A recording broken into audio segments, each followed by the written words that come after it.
Thank you, Madam President. During the Vietnam War, I was a high school civics teacher in the city of Alameda. I taught young people about the virtues of democracy, free speech, and representative government. But what I was teaching in the classroom wasn't what students saw happening in their world. The peace movement helped end the war, but it certainly wasn't pretty. It was angry and divisive. It tore communities apart. Leaders lied, liberties trashed, reputations ruined. It made an entire generation of young people cynical about government and distrustful of its leaders. It has been said, those who cannot remember the past are condemned to repeat it. That is a truism.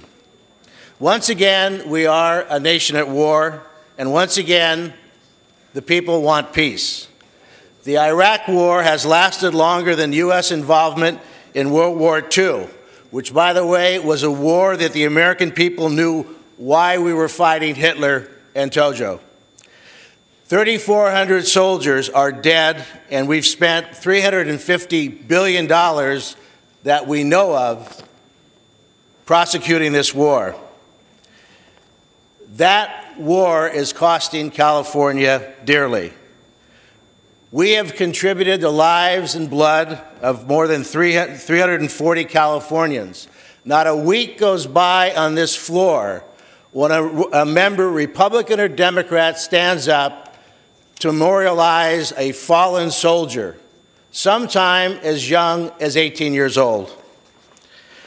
Hundreds of members of our National Guard remain deployed in Iraq and Afghanistan, leaving us vulnerable in the event of a disaster here.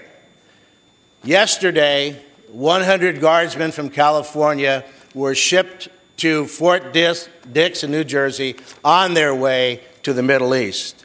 The leader of that 100 is a 48-year-old major. The soaring costs of this war are very simple, and their effects on us. We have less for schools, less for health care, less for the things that we need in this state.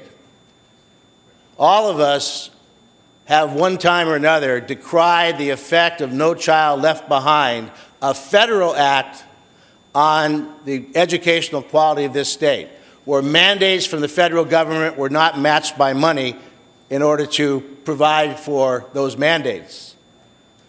That's because money is going elsewhere. We still don't have a health care bill. We still can't contain health care costs. The litany goes on.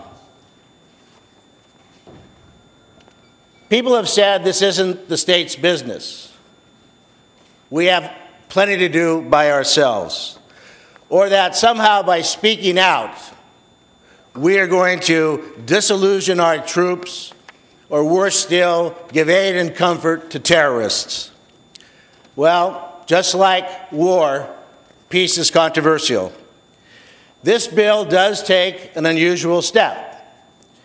But in extraordinary times, I think you have to take extraordinary measures.